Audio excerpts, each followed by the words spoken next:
श्रोतागण भाई और बहनों, मातृशक्ति को नमन। चैनल 24+ न्यूज के खास विशेष मनमोहक पुनरुत्थान कार्यक्रम में आपका हार्दिक स्वागत है, अभिनंदन है, सत्कार है। पुनरुत्थान का अर्थ होता है पुनर्जागरण, अवनति से उन्नति की ओर जाना, गिरकर से ऊपर की ओर उठना, अपना व्यक्तित्व विकास करना, अपना होलिस्टिक जीवन बनाना। ये पुनरुत्थान का कार्यक्रम है और पुनरुत्थान का उद्देश्य है। और पुनरुत्थान के द्वारा हम भारतीय संस्कृति के जो मूल्य गिर गए हैं उन मूल्यों की पुनर्स्थापना करते हैं। यह भी पुनरुत्थान का उद्देश्य है। और पुनरुत्थान कार्यक्रम में हम प्रतिदिन नए नए विषयों के साथ प्रवेश करते हैं। हर विषय को होलिस्टिक बनाया जाता है, सांगोपांग बनाया जाता है, उसके अंदर शोध परक सामग्री डाली जाती है ताकि कि वो हर वर्ग के और हर चिंतक के जो जो उसके विचार है उसके अनुरूप उस सामग्री उसको मिल सके। तो उसी क्रम में आज हम एक बहुत ही जीवन की आवश्यकता से जुड़ा हुआ विषय लेकर आपके सामने प्रस्तुत हो रहे हैं। आज का हमारा विषय है कि जल ही जीवन है। भाई और बहनों, दर्शकगण, श्रोतागण, बहुत ही सुंदर विषय है। आपने जलदाय विभाग की टंकियों पर, विभाग के अंदर, कुओं पे, बावड़ियों के ऊपर और जो हमारे जो पानी स्वच्छ करने के जितने भी यंत्र है सब जगह आपने लिखा हुआ होगा पूरे हिंदुस्तान भर के अंदर कि जल ही जीवन है। और एक बूंद बूंद का आप सदुपयोग करिए, जल को बचाइए। ये कितने एड्स हम पूरे हिंदुस्तान भर के अंदर देखते हैं, क्योंकि जल ही जीवन होता है। और एक बड़ी प्रचलित कहावत हमारे हिंदुस्तान के अंदर चलती है, रहीमन पानी राखिए बिन पानी सब सून, और बिन पानी के उबरे और मोती मानस चून। देखिए कि तीन चीजें होती है, एक तो मोती, एक मनुष्य और एक चूना। इसके अंदर मोती का पानी चला जाता है, मोती की वैल्यू 0 होती है।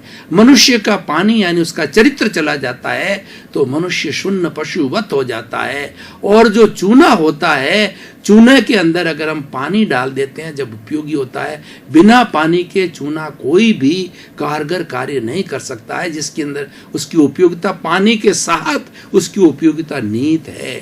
तो भाई और बहनों, दर्शकगण, श्रोतागण, कितना ये पानी कितना आवश्यक है और ये जल ही जीवन कैसे है, मैं आपको परिभाषित करना चाहूंगा कि हमारे जीवन को विटालिटी कहते हैं। ये विटालिटी जो है, इसको ये प्राण शक्ति है। अगर मैं साइंटिफिक भाषा में बात करूं, वैज्ञानिक दृष्टिकोण से, मेडिकल के दृष्टिकोण से बात करूं, तो हमारी जो प्राण शक्ति विटालिटी है, जिससे कि हम जीवित रहते हैं, जिससे हमारी मन वचन काया, हमारी बॉडी का हर कार्य संचालित होता है। अगर हमारे में विटालिटी नहीं है, प्राण शक्ति नहीं है, तो हम मत व्रत हो जाए, मृत व्रत हो जाएंगे। जो व्यक्ति आखिर में मरता कब है, जब उसका प्राण चला जाता है। 10 तरह के प्राण गिने जाते हैं। आयुष्य प्राण जो लास्ट रहता है वो जाने के बाद में व्यक्ति चला जाता है। और वो प्राण क्या है वो बताना चाहता हूं कि प्राण के बिना कुछ भी नहीं है। राम नाम सत्य है।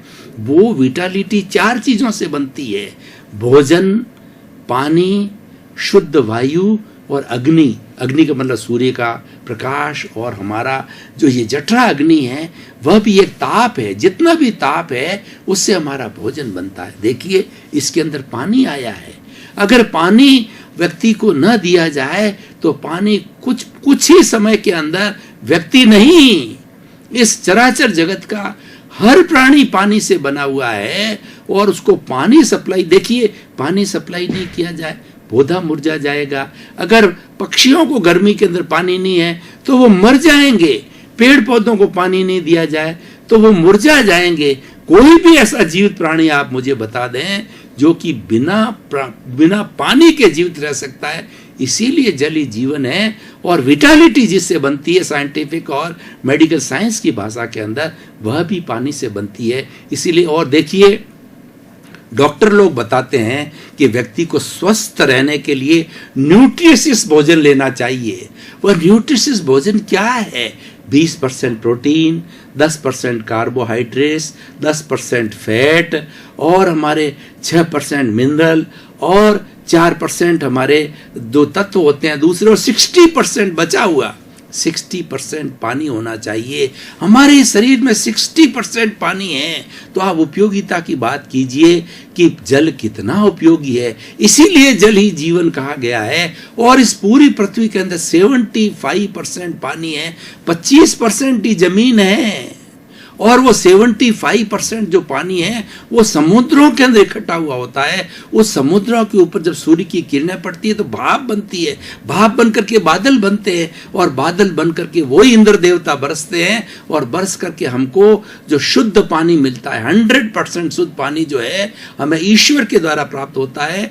वो हमारे जो इंद्र देवता के द्वारा प्राप्त होता है, बादलों के द्वारा प्राप्त होता है। और वो बादल में पानी कहाँ से जाएगा? हमारे समुद्र के अंदर जो खारा पानी होगा वो रासायनिक क्रिया के द्वारा जो बदल करके और मीठे पानी में रूप, जहां भी बात करें सारा पानी और जल की बात ही आती है।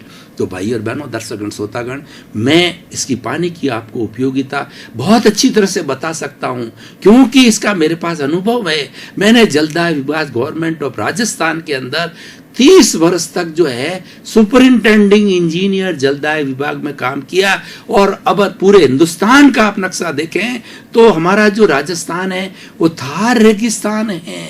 और मैं बहुत पुरानी बात कर रहा हूँ, 30-40 साल पुरानी बात कर रहा हूँ, जब मैं 50 साल पुरानी बात कर रहा हूँ, जब उस विभाग में मैं लगा था।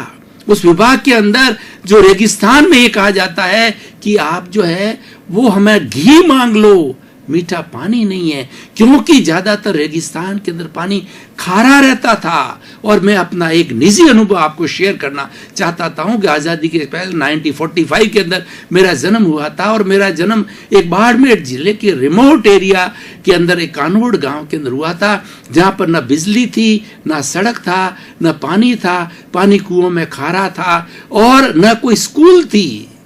ऐसी जगह हमने जन्म लेकर के और तरक्की की। और पानी की बात करूं, क्योंकि आज का विषय पानी का है, तो वहां पर गांवों में जो आजकल तो बहुत सुविधा हो गई है वाटर वर्क्स डिपार्टमेंट की, उस समय में जो ईश्वर का दिया हुआ पानी था, क्योंकि कुएं में खारा पानी पूरे 150 किलोमीटर के बेल्ट के अंदर खारा पानी था, तो खारे पानी को धोने के लिए, नहाने के लिए काम लिया जाता। और मीठा पानी जो है वो टांके में स्टोर करके इतना बड़ा ताला लगाया जाता था, वो बहुत बड़ी पूंजी होती थी, और उसमें से हमारी माताएं बहनें सिर के ऊपर घड़ा उठा करके घर लाती थी, और उसको बड़ा संजो के रखा जाता था।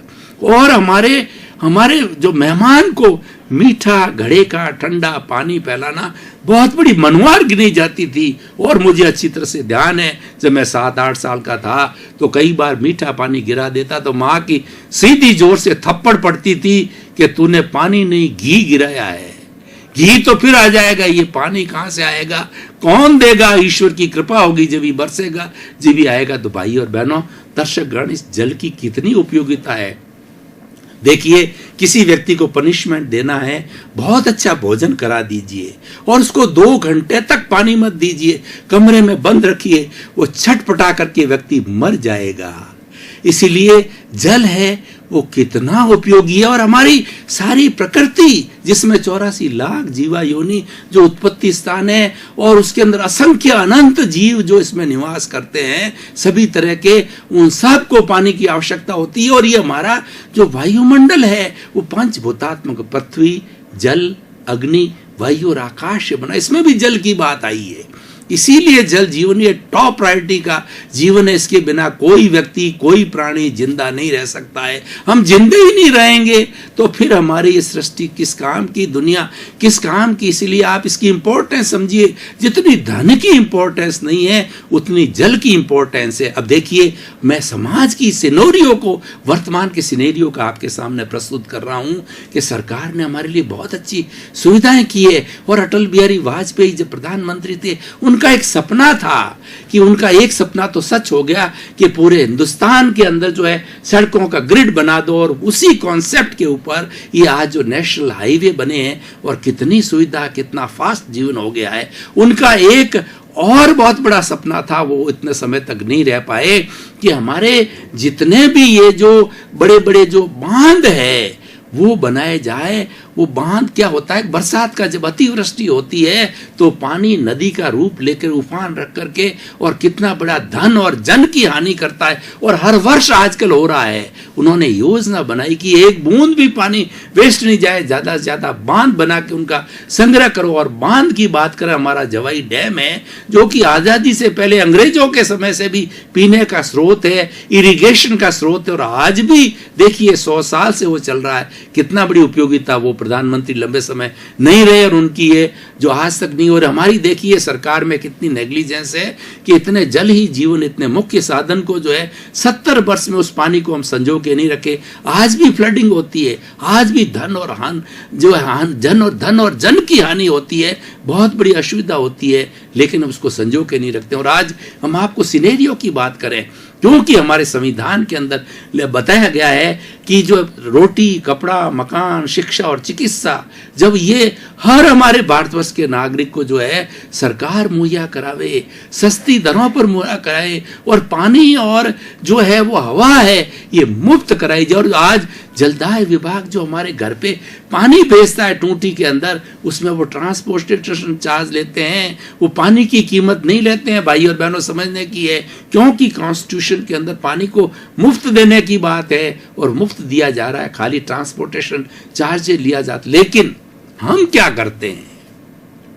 अब सबसे बड़ा जो आज का सिनेरियो बगड़ा है कि हम जहां पर पानी जो हमें 1 बाल्टी चाहिए उसकी जगह 10 बाल्टी पानी गिराते हैं। आज हमारे टॉयलेट है, फ्लैशेज है और घर है और पब्लिक प्लेसेस, हम कितना पानी वेस्ट करते हैं। देखिए कि एक तो है आप टूटी खुली रुक करके और प्लेटफॉर्म को साफ करना है, घर को साफ करना है, तो आप गिराइए, 100 बाल्टी गिराइए, और एक पोछे से जो है घर को साफ किया जाता है, किया जा सकता, वो ज्यादा अच्छी तरह से होगा। हमें एक एक बूंद पानी को बचाना चाहिए, इसीलिए एपिसोड लिया गया। और आज देखिए वैज्ञानिक लोग कितने चिंतित है। वैज्ञानिक लोग साफ चेतावनी दे रहे हैं कि जल का स्टोरेज जो हमारे जमीन के अंदर है, या आजकल जो बरसात का पानी होता है, सबको मिला करके जो हमारा सोर्स है ड्रिंकिंग वाटर का, वह सोर्स दिनों दिन घटता जा रहा है। और हमारे जो लेवल है पानी के अंदर स्टोरेज का है, वो धरती के अंदर वो बहुत नीचे, 1000 फुट नीचे चला गया है। तो ये भयावह स्थिति बन रही है, और भयावह स्थिति इतनी हो जाएगी कि तीसरा वर्ल्ड वार पानी के लिए लड़ा जाएगा। हाय तौबा मचेगी, क्योंकि पीने को सबको चाहिएगा और पानी मिलेगा नहीं। आज मैं आपको बताऊं, आप गर्मी के दिनों मई जून के महीने के अंदर बड़े बड़े शहरों में, दिल्ली जैसे जो है वो बड़े बड़े सिटी के अंदर चले जाइए, आपकी जेब में पैसा है, लेकिन आपको पीने की जो मिनरल वाटर की बोतल है वो आपको कई कीमत पर, आप उसका 20 रुपए का 30 रुपया देने को तैयार है, नहीं मिल रहा है। तो भाई और बहनों, दर्शकगण, श्रोतागण, मैं आपको बताना चाह रहा हूं कि स्थिति आने वाली है, और हमारी आने वाली जनरेशन के साथ हम धोखा कर रहे हैं। हम इतना एक्सप्लॉयटेशन कर रहे हैं जल का कि हमारी आने वाली जनरेशन को पानी नहीं मिलेगा।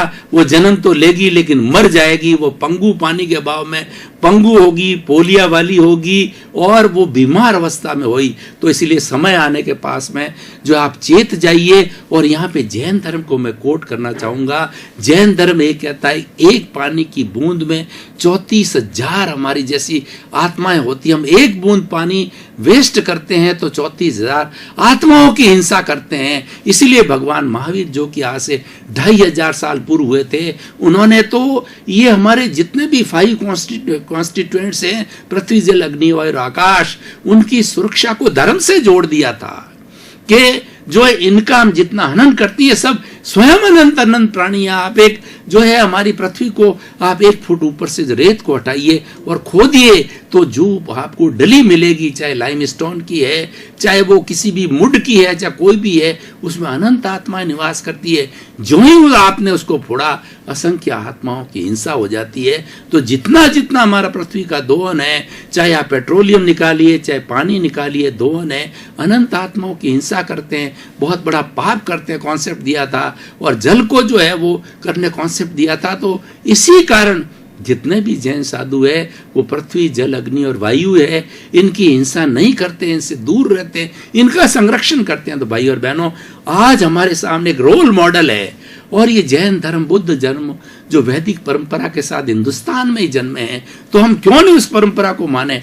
हम गृहस्थी है, हमारे परिवार है, हमारे समाज है, लेकिन आपको पानी का कितना उपयोग करना है। आप पानी का संयम बरतिए, आप पानी को उतना ही यूज कीजिए जितनी आप आवश्यकता है, क्योंकि जल ही जीवन है। जब जल नहीं रहेगा आपका जीवन ही नहीं रहेगा, जीवन नहीं रहेगा तो दुनिया आपके किस काम की है। जब कोई इंसान ही नहीं रहेंगे तो फिर दुनिया कहाँ से बनेगी, समाज कहाँ से बनेगा। तो भाई और बहनों, दर्शकगण, श्रोतागण, मैं आपको बताना चाहता हूँ कि जल ही जीवन ऐसा टॉपिक है। आप किसी भी एंगल से देखिए, व्यक्तिगत रूप से देखिए, समाज के रूप में भी देखिए। समाज में हम इतने लोग जीते हैं और गर्मियों के दिनों के अंदर मई जून जब पीक गर्मी होती है तो देखिए अगर आपको पानी न मिले तो आपकी क्या स्थिति होगी। हमारे हिंदुस्तान में सेवा को बहुत बड़ा महत्व दिया गया है। गर्मियों के दिनों के अंदर हमारे बहुत से सेवाभावी लोग जो है, चाहे ट्रेन के ऊपर हो, चाहे बसों पे भी हो, चाहे जो पब्लिक प्लेसेस पे, वो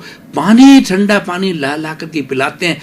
कितनी बहुत बड़ी सेवा होती है, क्योंकि वो जल ही जीवन है। जल के बिना हमारा जीवन नहीं चलता है। और गर्मियों के दिनों के अंदर ठंडा पानी एक लोटा जो हमारे शरीर की आवश्यकता पिला देता है, तो कितनी कितनी हम कृतज्ञता ज्ञापित करते हैं और हमारे लिए कितना कितना होता है। जबकि हमारे पास में पानी उपलब्ध न हो, मिनरल वाटर की बोतल भी नहीं मिल रहा हो, कोई सेवा करता बहुत बड़ी बात है। हमारे यहाँ सेवा का कॉन्सेप्ट है। और गर्मियों के अंदर लोग ये अपने अपने दुकानों के सामने जो है वो पानी की व्यवस्था करते हैं, बड़ी बड़ी प्याऊ बनाते। देखिए ये हिंदुस्तान के अंदर प्याऊ का जो हमारी जो अवधारणा बनी है, हमारी कॉन्सेप्ट बना है, वो जल ही जीवन के लिए बना है। और हमारी भारतीय संस्कृति के अंदर तो हर गांव के अंदर दो बड़े बड़े जो है बर्तन रखे जाते हैं। एक में चुग्गा रखा जाता है, एक में पानी रखा जाता है, ताकि गर्मी के दिनों के अंदर कोई बेचारे पक्षी जो उड़ने वाले हैं, पशुओं की लहलक रखता है, वो बेचारे पानी कहाँ से लाएंगे।